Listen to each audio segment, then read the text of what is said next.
ค่อนข้างที่น่าสนใจทีเดียวครับกับเสียงตอบรับที่ผมได้ในช่วงซีซั่นที่1ซึ่งมี5เอพิโซดบวก1ขึ้นมาหลักๆแล้วช่องนี้ผมตั้งใจจะให้มันเป็นเกี่ยวกับแอนิเมชันบวกกับการเล่าเรื่องประสบการณ์ของผมอาจจะเป็นประสบการณ์อาจจะเป็นสิ่งที่ผมอยากจะพูดออกมาหรือไอเดียในการทำคลิปที่มันน่าสนใจที่จะแชร์ให้ทุกคนฟังพอเริ่มมีคนสนใจขึ้นเรื่อยๆมีคนติดตามมากขึ้นเรื่อยๆความคาดหวังก็มากขึ้นเช่นกันส่วนตัวผมก็ไม่ได้รู้สึกกดดันขนาดนั้นเพราะว่ามันก็เป็นโปรเจกต์ที่ทำเล่นๆโหนี่มึงจะบอกว่าไม่สนใจเรื่องเงินทองใช่ไหมกูตบมือให้เลยแต่พอได้เงินเท่านั้นแหละครับนี่มึงดูตากูเลยเนี่ยตัว B ขึ้นแล้วไอสัตว์ไอ้เหี้ยนี่กูรอนับตังค์เลยสัตว์ยังไอสัตว์ยังไม่เลิกอีกอันนี้คือนับแบงค์พันใช่ไหมบาบินค่าเน็ตไอสัตว์ยังไม่จ่ายเลยและแน่นอนครับมันเป็นงานหนักสำหรับผมมากๆที่คิดว่าในวิดีโอต่อไปในเอพิโซดต่อไปในซีซั่นต่อไปผมจะทำอะไรผมจะเล่าเรื่องอะไรผมมีประสบการณ์อะไรที่มันน่าสนใจที่จะเล่าหรือยังแต่ในขณะที่กำลังนั่งคิดอยู่ครับสิ่งหนึ่งมันก็โผล่ขึ้นมาไอเดียใช่ไหม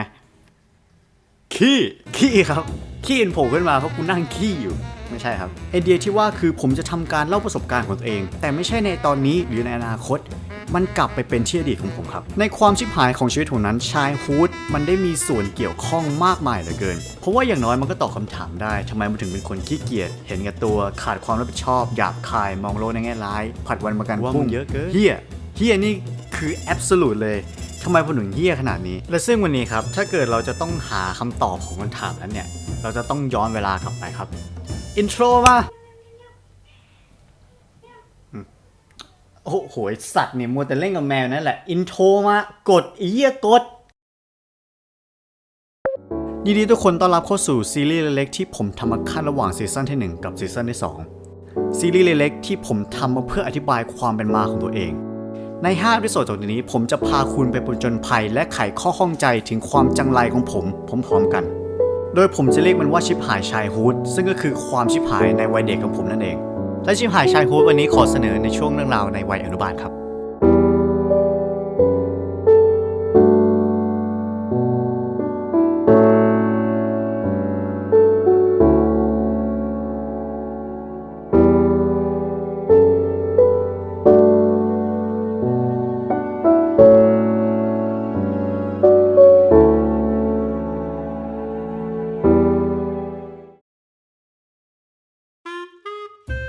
ถ้าพูดถึงเรื่องราวในวัยเด็กครับสิ่งที่เรียกว่าสำคัญที่สุดเนี่ยคงจะเป็นในช่วงอนุบาล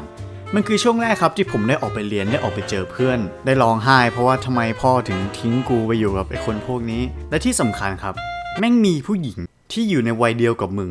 ที่ไม่ใช่แม่มึงอะไอสัตว์โคตรเจ๋งและสัญชาตญาณแม่งก็คิกอินเข้ามาในร่างกายครับกูจะต้องโชว์ถึงความเป็นแบบความเป็นแมนความเป็นผู้ใหญ่แต่ในฐานะที่ผมเป็นเด็กใหม่ตัวเลขชิบหายและเพิ่งเข้ามาในโรงเรียนนี้การที่ผมจะเป็นที่หนึ่งของผู้ชายในโรงเรียนนี้เนี่ยเป็นเรื่องที่ยากมากๆแต่มันมีสิ่งหนึ่งครับมันคือการแข่งขันกันอย่างถูกกฎหมายมันคือสิ่งที่ทำให้โรงเรียนนั้นมีความหมายขึ้นมาการเรียนครับในที่มีแต่เหล่าผู้ชายเหล่านี้ผมจะเป็นคนเดียวเท่านั้นที่จะเป็นยอดชายและนั่นคือจุดเริ่มต้นที่ทำให้ผมตั้งใจเรียนอย่างจริงจังตั้งแต่ในช่วงวัยอนุบาลผมจำได้ว่าตอนออกจากโรงเรียนครับแล้วพ่อมารับแล้วตอนนั่งเรียนเนี่ยมันก็จะมีคนขายหนังสือเต็มไปหมดผมจำภาพที่ได้ที่แบบว่าผู้ปกครองของนักเรียนคนอื่นเนี่ยพยายามที่จะซื้อหนังสือแล้วก็ยัดเยียดให้ลูกเขาอ่านโอ้ยเติ้ลลูกเติ้ลอ่านหน่อยลูกมึงโง่จนจะตายหาแล้วเนี่ยโง่จนจนแล้วเนี่ยไอ้สัตว์แต่ผมไม่ครับผมไม่เพราะเห็นไหมคณิตคิดเร็วเนี่ยภาษาอังกฤษเนี่ยซื้อมาเลยในวัยที่เพิ่งเริ่มเรียนแค่ไม่กี่เดือนผมเริ่มทำคณิตศาสตร์ของเด็กป .2 ป .3 ผมนั่งดูสารคดีเป็นภาษาอังกฤษที่โลมาแม่งเอาตูดกันกูดูจนแม่งลบความทรงจำกับความน่ารักของโลมาแล้วเนี่ยเหี้ยแม่งขี้เงินที่หายมึงระวังนะมึงโดนเอาตูดนะผมโดนเอาตูดจนสำเร็จผลครับเดี๋ยวอะไรนะเพราะว่าใบเกรดที่ผมได้นั้นผมได้เกรด4ทุกอันและผมได้ที่1ของชั้นเรียนแต่มันก็งงเหมือนกันว่าคนอื่นมันก็ได้เกรด4แบบทุกอันทุกคนผมก็ช่างเถอะกูได้ที่1ช่างเถอะแต่น่าแปลกใจเหมือนกันกองเรียนอนุบาลกูได้เกรด4ไม่มึงคิดว่ากูเป็นเปาบุญจิ้นเหรอที่จำได้ทุกอย่างไอ้สัตว์กูก็ลืมไปแล้วดิแต่มึงก็ต้องทำให้เดินต่อไงบางผมได้ที่1ครับผมได้ที่1ในอนุบาลแห่งนี้และผมภูมิใจกับตัวผมมากสิ่งที่ผมเรียนมามัน pay off ในวันนี้วันที่ทุกคนจะรู้ว่าผมคือที่1คือยอดชายของโรงเรียนนี้ไม่แค่นั้นนะครับเวลาผมไปไหนมาไหนเนี่ยเขาจะเรียกผมว่าอะไรนะ genius oh genius yeah you genius อะไรอย่างเงี้ยแบบเสร็จแล้วไอ ไอสารอนุบาลมึงก็ยังเอานะถึงแม้ว่าผมจะรู้ดีนะครับว่าภาษาอังกฤษเนี่ยมันดีขนาดไหนมันต่อยอดกับเราได้หลายอย่างแล้วก็ทำให้เราเข้าใจอะไรมากขึ้นแต่ใครๆก็รู้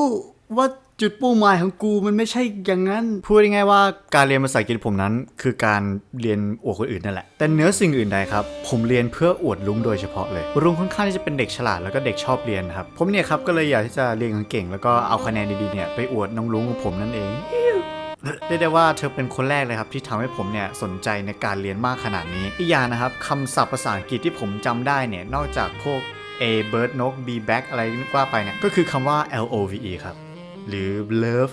หรือรักนั่นแหละเพราะเรามาดูนะครับมันค่อนข้างที่จะจำง่ายนะแบบคุณพูด LOVE LOE LOE OVRV อะไรเงี้ยไอ้สัตว์เดี๋ยวตะกี้เลยนะเรียกได้ว่ารักครั้งแรกของผมนะครับมาจากคนที่ผมรักนะครับแล้วก็เขาสอนคำว่ารักให้กับผมแต่มึงอย่าพึ่งครับไม่ว่าเรื่องอะไรบนโลกจะเกิดขึ้นครับถ้าเกิดมันมีผมมีเอี่ยวด้วยเนี่ยมันจะต้องวิปริตอับปีอย่างแน่นอนเพราะว่าเหตุการณ์มันเริ่มจะชิบหายขึ้นครับเมื่อวันหนึ่งของตอนเช้าคุณครูก็ถามว่า A I O U คือเฮียอะไรตอนนั้นผมแดกเลยเฮียแบบคือเฮียอะไรมันไม่ใช่คำมันไม่ใช่ประโยคเอาอะไรมาถามกูเนี่ยผมคิดอยู่นานมากแต่ในขณะที่ผมคิดได้ครับผมโวกแล้วอะโวกจนแบบแสงออกมาจากหัวแล้วกำลังจะยกมือตอบคุณรู้ไหมครับมีใครตัดหน้าผมรุ้งไอ้เหี้ยลงไปแล้วลุงยกมือตัดหน้าผมครับทุกคนตบมือให้ลุงเพราะว่าลุงตอบถูกลุงตอบว่ามันคือสระแต่จริงๆ Y ก็เป็นสระได้แล้วแต่สถานการณ์ผมจำวินาทีความรู้สึกช่วงนั้นได้ว่าเสียงตบมือที่รุ้งได้นั้นเนี่ยมันควรจะเป็นของผมมันควรจะเป็นของกูไอ้ลุงไอ้เหี้ยคือแบบเฮ้ยไอ้ลุง แคนผมรู้จักคำว่ารักจากเธอแต่ผมก็รู้จักคำว่าแค้นจากเธอเช่นกันและนั่นถือว่าเป็นครั้งแรกในชีวิตของผมที่ผมคิดจะแก้แค้นใครสักคนหนึ่งกูบอกแล้วแม่งไม่แฮปปี้เอนดิ้งอยู่แล้วแหละถึงแม้พาร์ทที่3ครับความแค้นก็ยังไม่หายผมแค้นมาตลอดตั้งแต่ตอนนั้นเนี่ยตัวนี้กูยังแค้นเลยไอ้สัตว์ตอนกลับไปบ้านครับแทนที่ผมจะนั่งดูสารคดีปลาโลมาผมกลับเอาเวลาไปคิดแผนแก้แค้นลุงแต่ถึงแม้ผมจะมีแผนได้แล้วถึงแม้ผมจะเป็นชายแห่งยอดชายณอนุบาลแห่งนี้แต่ผมต้องการคอนเนคชั่นผมต้องการเพื่อนผมต้องการ my fellow gangster จากการตั้งใจเรียนครับอนุบาลผมก็กลายเป็นอย่างนี้ครับอยู่โรงเรียนหาคอนเนคชั่นกับบ้านบางแผงอยู่โรงเรียนหาคอนเนคชั่นกับบ้านบางแผงอยู่เนี่ยเป็นอย่างนี้ไปเรื่อยหลังจากที่ผ่านผู้ชายมาหลายคนครับในห้องเรียนไม่ว่าจะเป็นห้อง2ห้อง3หรือในห้องของผมเองผมได้คัดเลือกครับไอ้สัตว์แมวนาเต้ขึ้นมาลงทำไมผมได้คัดเลือก4วีรบุรุษจากอนุบาลแห่งดีครับให้เป็นมือซ้ายมือขวาส้นตีนซ้ายส้นตีนขวาของผมถ้ายังเป็นตอนที่พระเยซูยังเสกเป๊ปซี่เราคงจะเรียกไอ้4ตัวส้นตีนพวกนี้ได้ว่า Four Horsemen of the Apocalypse แต่ถ้าเกิดเป็นตอนนะครับในยุคของ Pop Culture เนี่ยเราคงจะเรียกไอ้4ส้นตีนนี้ได้ว่า4อัญมณีแห่งการเล็ดเขาเรียกว่าอะไรวะการ Infinity การเล็ดกูไม่ได้ดูการเล็ดช่างแม่งเหยสัตว์กูอัจฉริยะตอนอนุบาลเข้าใจปะเวลาเหมาะเจาะมากครับผมได้คอนเนคชั่นผมได้อินฟินิตี้ตนอินฟินิตี้โซโตทั้ง4แล้วผมมีแผนผมมีทุกอย่างและผมก็พร้อมแล้วครับที่จะทำตามแผนนั้นเฮ้ยมึงไปหาเพลงแบบสปายแบบตึงมาดิได้ปะก๊อปปี้ไลท์ไหนกูจะต้องเสียเวลาไปหาอีกมึงจะได้ลงไหมเนี่ยฮะเที่ยงคืนเนี่ยมึงจะได้ลงทันไหมไฟล์กูทำเองก็ได้เหี้ยแผนไปอย่างนี้ครับในเวลาช่วงเช้าก่อนที่เราจะเข้าแถวครับผมนั้นใช้เงินเก็บ3วันเพื่อซื้อน้ำให้ลุงกินเพื่อเพิ่มความเชื่อใจให้กับลุงแล้วก็เป็นการบอกลุงด้วยว่าเราชอบเธอนะจุ๊บแล้วเพื่อนที่เหลือทั้งผมนะครับก็ได้นำเก้าอี้เนี่ยไปวางไว้ตามจุดต่างๆตามที่เราวางแผนไว้และในช่วง3วันก่อนนั้นผมได้จดเวลาในการเช็คที่ต่างๆของครูด้วยเพื่อที่จะได้ยืนยันว่าไม่มีคุณครูนั้นเข้ามาขัดขวางแผนการในครั้งนี้และเมื่อทุกอย่างเรียบร้อยแล้วเราก็ทำตัวตามปกติและเข้าแถวไปครับเราเรียนกันไปเรื่อยๆครับจนถึงเวลาช่วงพักเที่ยงซึ่งเป็นการนอนกลางวันของเด็กอนุบาลเรานอนรอเวลากันไปประมาณ5 นาทีและไม่กี่วิต่อจากนั้นครับฟันเฟืองของแผนการทุกอย่างก็ลงล็อกลุงนั้นลุกขึ้นออกจากที่นอนของตัวเองและออกไปเข้าห้องน้ำใช่แล้วครับมันคือน้ำขวดนั้นครับน้ำขวดนั้นนี่ผมซื้อให้ลุงเพื่อเพิ่มความเชื่อใจให้กับตัวเองแต่เธอไม่รู้ครับว่ามีอีกกี่นาทีต่อจากนี้เนี่ยความเชื่อใจเหล่านั้นจะทำลายตัวของเธอเองหลังจากที่ลุกออกไปแล้วครับเรานับกันในใจ10 วินาทีแล้วก็ลุกพร้อมกันเดินตามไปตามที่เก้าอี้นั้นวางไว้อยู่ใช่ครับเก้าอี้นั้นวางไว้ข้างๆกำแพงห้องน้ำผู้หญิงแผนที่ผมวางมาตลอด3 เดือนจะสำเร็จภายในวันนี้วินาทีต่อจากนี้เท่านั้น เพื่อนของผมครับช่วยผมเนี่ยในการต่อตัวขึ้นไปผ่านเก้าอี้ต่างๆและในวินาทีที่มือของผมนั้นจับขอบกำแพงได้และยกตัวขึ้นความจริงก็ปรากฏอยู่ข้างหน้าด้วยหยาดเหงื่อเลือดเนื้อที่ผมเสียไปในตลอด3เดือนครับในวันนี้แผนผมสำเร็จแล้วมือของผมจับไว้ที่แท่นในความจริงและผมยกตัวเองขึ้นครับผมก้มมองลงไปในช่วงเวลานั้นครับผมเห็นการกำเนิดของจักรวาลผมเห็นการวิวัฒนาการของมนุษย์สงครามที่ทำให้มนุษย์นั้นเข็นฆ่ากันผมเห็นจุดจบของมนุษยชาติผมได้เห็นลักษณะที่แท้จริงของโลกสิ่งที่ผมกำลังจะเห็นอยู่ข้างหน้าต่อไปนี้มันคือคำสอนทุกๆอย่างที่ศาสดาทุกๆศาสนาเนี่ยพยายามที่จะบรรลุภายใต้ข้างหลังกำแพงต่อไปนี้คือสิ่งที่จะทำให้สงครามนั้นหยุดทำให้มนุษยชาตินั้นกลับมารักกันอีกครั้งหนึ่งและทำให้ไม่มีสับปะรดบนมิส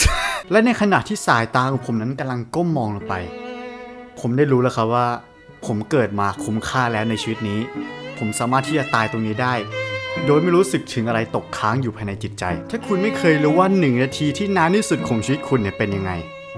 ไม่กูไม่รู้สึกหรอกมึงอย่าไปทำสิ่งที่อยู่ข้างหน้านี่ครับคือสิ่งที่สวยงามที่สุดสำหรับเด็ก5 ขวบที่จะคิดได้มันคุณได้ดูดด่ำความละเอียดและความอิโมชันอลของภาพของแวนโก๊ะในขณะที่มีเสียงลำธารไหลเอื่อยมาช้าๆมันเหมือนเป็นการค้นพบอะไรสักอย่างหนึ่งที่แม่งไม่มีอยู่จริงด้วยซ้ำในช่วงเวลานั้นครับผมเข้าใจขึ้นมาว่าทำไมถึงมีคนชอบเพลงแดนซ์พอรสนิยมการฟังเพลงมันเหี้ยไงซัดเก็ตนะผมจ้องมองอยู่นานครับ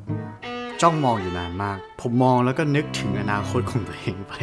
ว่าต่อจากนี้กูจะไปทำเหี้ยอะไรเพราะในเรื่องอย่างนี้กูยังทำได้ผมเหม่อแล้วก็มองไปเลยจนผมไม่รู้ว่าลุงนั้นกำลังจ้องมองผมอยู่ณตอนนั้นนี่ครับผมมั่นใจได้เลยว่าลุงเนี่ยจะจำใบหน้าของผมได้แม้กระทั่งผมอายุ80ทุกๆครั้งที่เธอหลับตาลงนอนจะมีใบหน้าผมคอยหลอกหลอนเป็นฝันร้ายทุกๆคืนลุงได้แสดงสีหน้าหนึ่งมาครับมันเป็นสีหน้าที่ผมจะไม่มีวันลืมได้เลยมันเป็นสีหน้าที่มีความซับซ้อนและอัดแน่นไปด้วยอารมณ์มันคือใบหน้าของความสิ้นหวังมันคือใบหน้าของการถูกเปิดโปงลุงเนี่ยครับเข้าใจความรู้สึกของการสูญเสียครอบครัวก่อนที่แบทแมนพ่อแม่จะตายด้วยซ้ำ ลุงกรี๊ดออกมาครับกรี๊ดออกมาได้ทรงพลังและแข็งแกร่งตรงข้ามกับจิตวิญญาณของลุงตอนตามคาดครับทุกคนวิ่งกรูกันมาใครที่นอนอยู่สะดุ้งตื่นขี้แตกโดยทันทีตัวผมเองนะครับซึ่งหล่อแล้วก็ใจแมนมากผมได้ตกลงกับเพื่อนไว้แล้วว่าพวกมึงหนีไปเถอะกูไม่อยากให้พวกมึงโดนหางเล่ด้วยหนีไปเถอะกูจะรับไว้คนเดียว ครับผมข้าหนังเขาครับกำลังก่อกำแพงอยู่เลยครับและตำนานของอนุบาลแห่งนั้นก็จบไปครับผมจะไม่บอกนะครับว่ามันจบลงยังไงผมโดนอะไรบ้างเพราะว่าการผจญภัยมันไม่ได้ การผจญภัยอ่ะมันไม่ได้สำคัญอยู่ที่จุดจบมันอยู่ที่ระหว่างทางต่างหากไอ้เหี้ยมึงลืมมึงก็บอกแน่นอนครับทุกคนไม่ได้มีเรื่องเล่าวัยเด็กอันชิบหายวายป่วงขนาดนี้กันทุกคนบางคนอาจจะเที่ยวกว่าผมหรือบางคนอาจจะแค่ทำหน้าที่เป็นเด็กนั่นก็คือการตั้งใจเรียนหนังสือแต่นอกเหนือจากการเล่าเพื่อเอายอดวิวแล้วนะครับผมก็ยังที่อยากที่จะรีวิวความเป็นเด็กของตัวผมเองด้วยเพราะว่าสิ่งที่ตอบคำถามได้ดีที่สุดถึงการที่เราเป็นตัวเราในวันนี้นั่นก็คือวัยเด็กของเราผมไม่อยากจะให้คลิปนี้เป็นคลิปที่บ่งบอกถึงความชิบหายของวัยเด็กของผมเองผมอยากจะให้มันทำให้คุณนั้นนึกถึงวัยเด็กของตัวคุณเองด้วยไม่ว่าวัยเด็กของคุณจะมีแต่ความสุขหรือเจอแต่ประสบการณ์เลวร้ายยังไงก็ตามมันก็คุ้มค่าที่จะมองกลับไปฉะนั้นผมขอให้ทุกคนครับลองย้อนมองไปในวัยเด็กของตัวเองเพราะบางครั้งมันอาจจะตอบคำถามและหลายอย่างที่คุณคาใจมาตั้งแต่นานเนิ่นแล้วก็ได้สุดท้ายนี้นะครับสุขสันต์วันปีใหม่สำหรับทุกคนครับพ่อเด็กไอ้เหี้ยมันเด็กแม่มึงอะผ่านมาแล้วไอ้สัตว์เอาละครับเรามาอยู่ในเซกชันสุดท้ายของวิดีโอแล้วครับผลงานที่เราเพิ่งทำไปเนี่ยทำนานมากใช่ไหมนะครับก็อย่าลืมนะครับถ้าอยากอุดหนุนและอยากได้คลิปที่เฮี้ยอย่างนี้ออกมาฝากสติ๊กเกอร์กูด้วยสได้ปะของกูก่อนซื้อของกูก่อนสติ๊กเกอร์เวอร์ชันใหม่ของซีซั่นผมได้ออกแล้วนะครับเห็นว่าเนี่ยกดเข้าไปซื้อสติ๊กเกอร์ของผมมี2ซื้ออันเอาของกูด้วยอันใหม่ของกูก็ซื้อด้วย2อันนะครับของกูมีอันนึงออกอันใหม่แล้วถ้าหากอยากเข้าไปแต่ราคาเท่ากับแม่ง2อันซื้อเลย